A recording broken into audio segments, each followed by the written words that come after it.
बोलिए छठी मैया की, बोलिए सच्चे दरबार की। अच्छा एक और बड़ा प्यारा, हाँ चले भाई, दुकानदारी भी चलती रहनी चाहिए।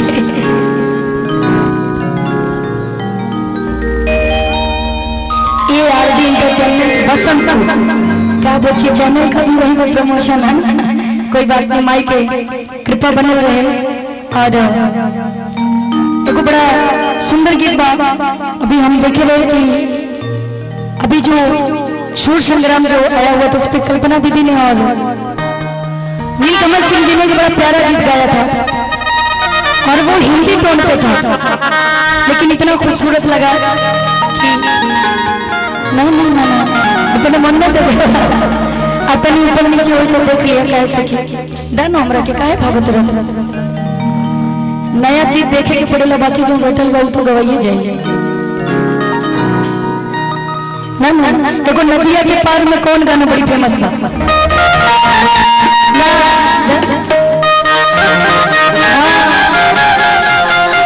बरती जब सवेरे सवेरे का आजकल अजीत भैया आजकल जो मेकअप करे के रिवाज चल रही बा एमे कबो कबो देर हो जाला, कैसे पहले लोग तनी मनी सेनुर को लेवे खाली साड़ी पियरी पहन ले चल जाए, लेकिन आजकल फोटो के चक्कर में एकदम बढ़िया एचडी मेकअप करके तबे लोग हार जाता।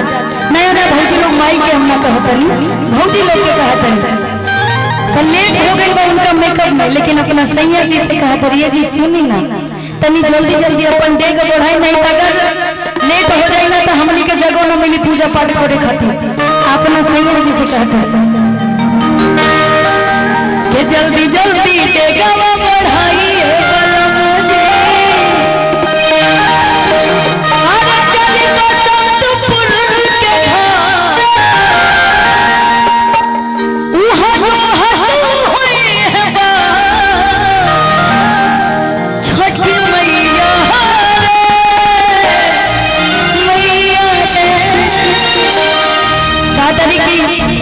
साल भर हम लोग बात जोड़ते हैं कि छठ आए, लेकिन आज के दिन छठी मैया हम लोग को बात जोड़े लेट मत करी आई तनी मनी गाना भाटे तो वो लोग संभाल ले है ना, कैसे स्केल चेंज करो आई जल्दी जल्दी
छठी मैया अपार कृपा पर बनाए रखें और आप ऐसे ही जनता जनार्दन की सेवा करते रहें, आपको हमारी उम्र भी लग जाए, माँ की कृपा बनी रहे।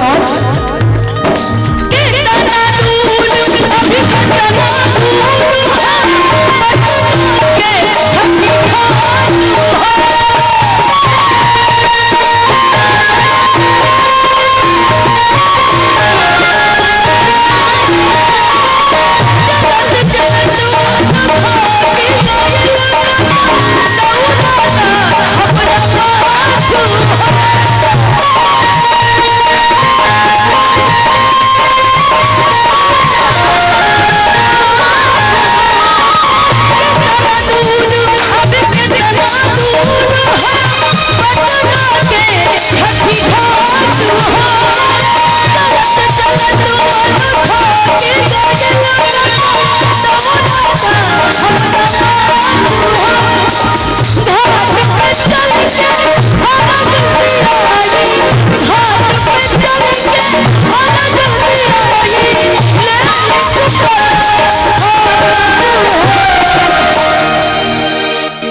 अच्छा गला लगा रहता है जी भैया तो प्राण निकलता है, जब हाईलाइट लगता है तो सही बात है ना। बोले छठी मैया की। अरे अगर आप लोगों को सुनाई दे रहा है तो थोड़ा तालियों से इधर एनर्जी ट्रांसफर करिए, है ना, क्योंकि ऊर्जा बहुत जरूरी है कलाकारों के लिए, तो थोड़ा सा ताली वाली बजा करके बोले छठी मैया की। और कहेंगे क्या कि जल्दी जल्दी बाहों में उठाए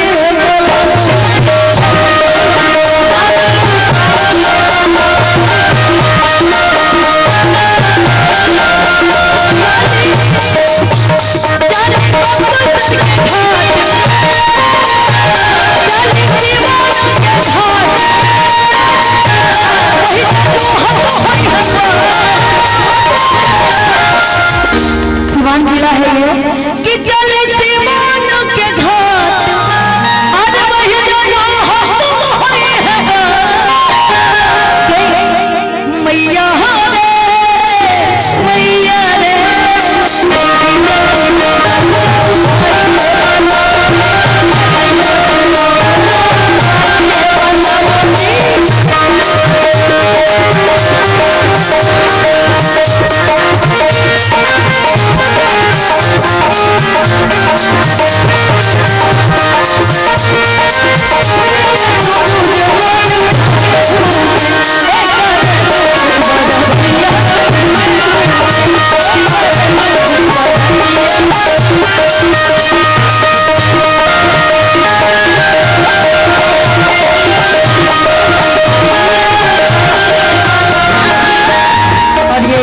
बड़ा प्यारा आशीर्वाद बदलनी गार्जियन की तरफ से।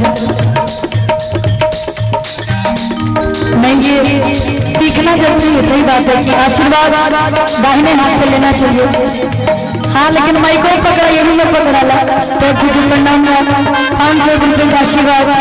मैया रानी आपके स्वस्थ रखें, खुश रखें और हमेशा लक्ष्मी की अपार कृपा आपके परिवार में बरसती रहे।